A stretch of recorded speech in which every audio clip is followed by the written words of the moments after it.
अपने को पढ़ाई से मतलब है, क्योंकि जीवन बहुत अधिक अवसर देता नहीं है। ये बात हमेशा ध्यान रखना। जीवन एक या दो चांस देता है, वहां बाजी मार ली तो लाइफ सेट हो जाती है। अगर वहां भटक गए तो एक बार उचकी उड़ो आदमी पर उचक तो रहे। मल आवे ने देखिए, मल या ऐसी कुश्ती वाला गेम देखना, एक बार उचका ही फोन પછી ઉગે પાછા ઉગે પગ ટીકણ દઈ કોન બીજો ઉગે ना एटो नौके करे पॉइंट वीजा ले करे आपरो काम खत्म। ये शाश्वत नियम हर जगह ही है। एक बार उचक गया ना व्यक्ति, वापस पैर टिकाना बहुत मुश्किल काम होता है। आप सभी यंग हैं, छोटे हैं और बहुत ही फ्रेशर है, अनयूज्ड माइंड है। अनयूज्ड माइंड मतलब ये माइंड बहुत बिल्कुल ही उपयोग हुआ है ओनस तक, एकदम फ्री। और अच्छा अवसर है, अपने आप को 2-3 साल के लिए अपनी खुशियों को, अपने सुखों को, अपने आनंद को बलिदान दे दो। जीवन में अगर कुछ अच्छा चाहते हैं, आपको लगे कि भाई नहीं, हमारी आइडेंटिटी अलग होनी चाहिए, या हमारी अपनी एक पर्सनल लाइफ होनी चाहिए, हम घर वालों से पैसे न मांगे, अपने महीने महीने खाते में पैसे आने की स्थिति हो, समय पर अध्यापक बन जाते तो उसके बाद में भारत राजस्थान प्रशासनिक सेवा या भारतीय प्रशासनिक सेवा की तैयारी करने की भी स्थिति आती है। आप चाहते हैं ये सब चीजें हो तो समय पे लग जाना चाहिए, मैं इतना ही मानता हूं। देखो, कोचिंग की बात नहीं है, आप घर पे भी बैठे हो ना, तब भी आप शुरू कर दो। और मैं कॉलेज में भी बच्चों को कहता हूं, और यहां आते उनको भी कहता हूं कि जब डिग्री होती है तो डिग्री के साथ साथ जिस भर्ती के लिए आप काम कर रहे हो उसका सिलेबस डिग्री के साथ ही पूरा कर दो, ताकि जब लोग सिलेबस शुरू करेंगे उस समय आप लोग रिवीजन करना शुरू करोगे। अब मैं आपको एक पॉइंट बताता हूँ। एक एफ बैच था जो अभी विदाई दी है, एक ए था जिसको हमने जनवरी में विदाई दी। अब इनका एक साथ टेस्ट करवाए तो ए वाले एफ वालों को 50-50 नंबर पीछे छोड़ रहे हैं। तो बच्चे कहे सर हमारा के कॉन्फिडेंस डाउन हुआ। तो बेटा डाउन हो ही जन थे, आया हूं हम 1.5 साल बाद। अब आप सोचो कि वो 1.5 साल से मेहनत कर रहे हैं, अब आप उनको कैसे पीछे रखोगे? जिस समय आपने कोर्स शुरू किया था उस समय वो रिवीजन कर रहे थे, आपका कोर्स पूरा हुआ, उन्होंने प्रैक्टिस वैक्टिस करके फ्री है। अब खाली वो सुबह से शाम तक बच्चे बैठते हैं कि सर 4 दिन में पूरा कर देते हैं सिलेबस, पढ़ाई इतनी बार है तो हो ही जाता है। अब वो लीड नहीं टूटेगी आपको ए बैच वालों की। अब वो टेस्ट में नंबर आ रहे हैं, ए वाले 230 35 40 ला रहे हैं, वो बाकी वाले 150 60 पे अटके हुए पड़े हैं, 55 60 से 65 नहीं हो रहे हैं। कैसे होंगे? गलती ये रही कि वो देर से तैयार हुए, एक जल्दी तैयार हुए, उन्होंने सिलेबस को भी उसी हिसाब से पढ़ लिया। तो मेरा ये मानना है कि अगर आप चाहते हैं कि भाई जीवन में आप अच्छा करें, आपकी एक अलग से पहचान हो, तो एटलीस्ट ये बहुत सही समय है जब आपको अपनी सारी चीजें त्याग के पढ़ाई पे लग जाना चाहिए। बाकी देखिए, मैं बताऊं, कोई किसी का है नहीं। पढ़ोगे, अच्छा रिजल्ट आएगा तो सब रिस्पेक्ट देंगे, फेल हो गए तो लोग मजे लेंगे, मैं तो आपको क्लियर बोलता हूँ। और नौकरी के लिए ना तो 10वीं के परसेंटेज मैटर करते हैं, ना 12वीं के परसेंटेज मैटर करते हैं, ना आपका पास्ट मैटर करता है। भूतकाल में आप क्या रहे हैं कोई फर्क नहीं पड़ता। आप बहुत जीनियस रहे हैं, इधर नहीं पढ़ोगे रिजल्ट नहीं आएगा। आप बेहद कमजोर रहे हैं पढ़ाई में, लेकिन यहां आपने दबा के तैयारी कर ली, अच्छी रैंक आ सकती है। आपका इतिहास बड़ा खराब रहा है लेकिन अब आप सुधर गए हैं और अच्छे से पढ़ रहे हैं, तब भी चीजें बढ़िया हो जाती है। इसलिए कह रहा हूं कि सब चीजें भूल के अपने आप को एक अच्छा विद्यार्थी मानना शुरू कर दो और सब चीजें छोड़ दो। अगर आप चाहते हैं कि कोचिंग संस्थान आपका फायदा करें, तो उसके लिए कुछ चीजें आपको ध्यान रखनी पड़ेगी, जो मैं आज ही बता देता हूं। मैं डे फर्स्ट बताता हूं। देखो, कोचिंग आने से नौकरी नहीं लगती।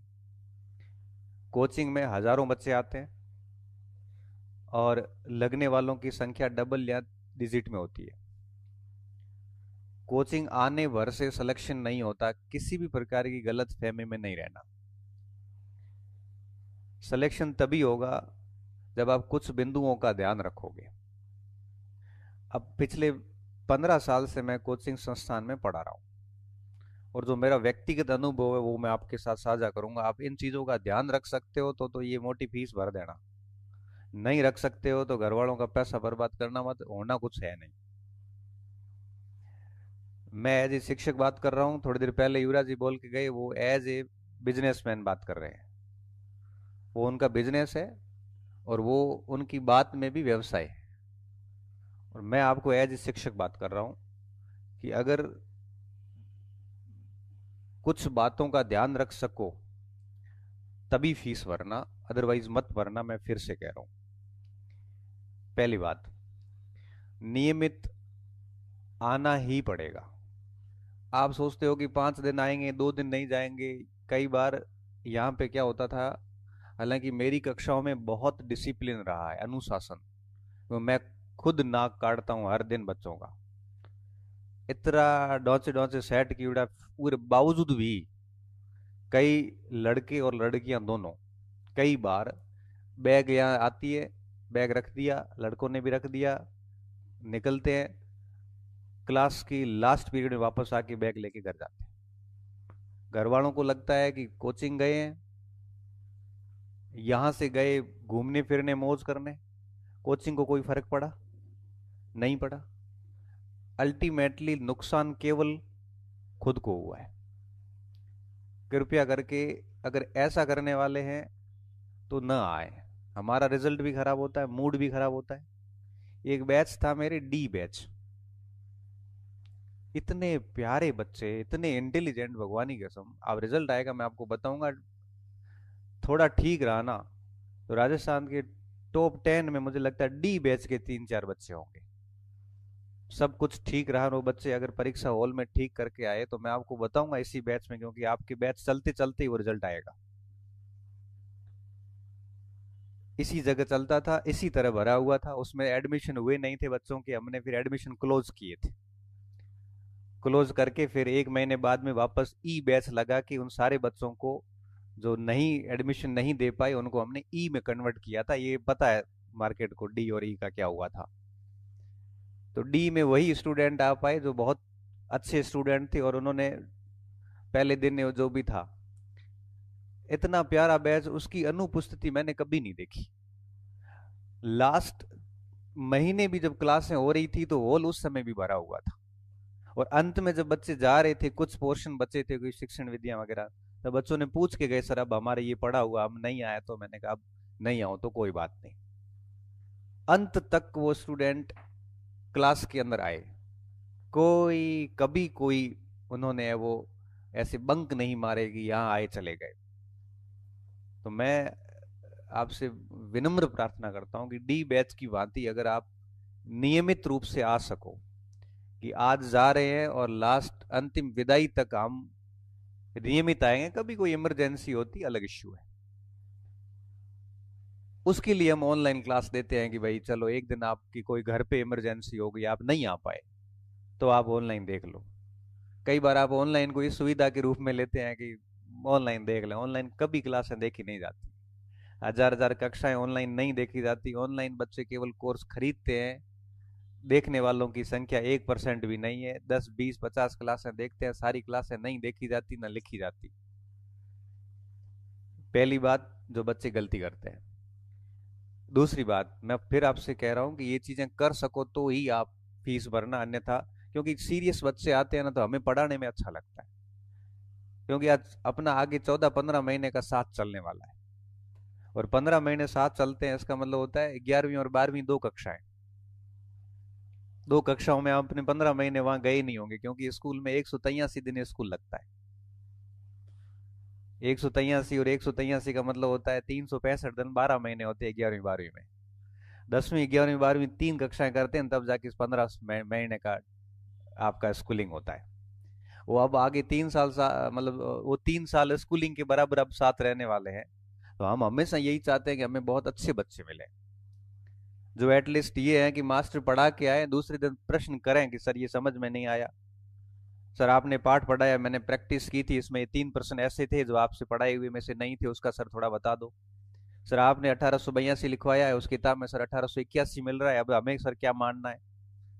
डी के बच्चे ऐसे थे, एक एक क्लास में मुझे 3 3 दिन तक वापस, मैं कहता था, एक दिन मैंने पढ़ाया चिरंजी लाल का संबंध इससे था, तो सर चिरंजी लाल कौन सा, शर्मा की मिस्र? तो मैंने कहा बेटा कल बताऊंगा। मैं घर जाके दूसरे दिन वापस किताब से देख के आया, मैंने कहा मिस्र, तो सर मिस्र उसमें भी आया था, दोनों में ये आदमी एक था कि अलग था? मैंने कहा सर कल और देख के बताऊंगा। दूसरे दिन फिर घर पे देख के आया, मैंने कहा बेटा ये दोनों अलग थे, तो सर अलग थे, तो सर इनकी जन्म तिथि सेम कैसे हुई? मैंने कहा मैं फिर देख के आऊंगा। चौथे दिन जाके उसको कहा कि बेटा एक ही था। हाँ हमें सर सही है, और वो सेम पर्सन अभी फर्स्ट ग्रेड में आया। अब उस बच्चे ने हमें ठीक कर दिया। ऐसे ऐसे बच्चे थे, कई बैच में ऐसे बच्चे आते, हम चाहते हैं कि ऐसे स्टूडेंट हो, ताकि क्या है कि हम भी तैयार होके, अगर बच्चा मूर्ख होता है ना, तो मास्टर को आनंद आ जाता है। आनंद क्यों आता है? पूछने वालों को ये बुआ जाओ, मैं फटाफट कोर्स निपटाओ। और बच्चा अगर इंटेलिजेंट होता है तो बैरियर है एकदम, गाड़ी चौथे नंबर मार देगी, ब्रेक लग जाएगी तो सर समझ में को आयो। हम चाहते हैं कि बच्चे सच में अच्छे हो, ताकि क्या पढ़ाने में आनंद आता है। दूसरी बात, रेगुलर आने के साथ साथ में आपको यहां जैसे 5 घंटे क्लास लगी या 6 घंटे का टाइम गया, शाम का टाइम है तो आपका क्लास हमेशा शाम को ही लगेगी, ये तय बात है। तो मैं ये मानता हूं कि 12 1 बजे के बाद आप, या जो भी आपका कोचिंग को टाइम दे दिया आपने, शाम को घर जाके खाना वाना खा लिया, ठीक है। अब मैं ये चाहता हूं कि घर पे आपका टाइम टेबल क्या होना चाहिए, कि जो इतना पढ़ाया इन्होंने, घर जाने के बाद भोजन करके उसको वापस 1 घंटे तक आराम से पढ़ के सो जाओ, क्योंकि बहुत थके हुए होते हो। और सुबह उठने के बाद एटलीस्ट एक बार पूरा वापस पढ़ के फिर कोचिंग आओ।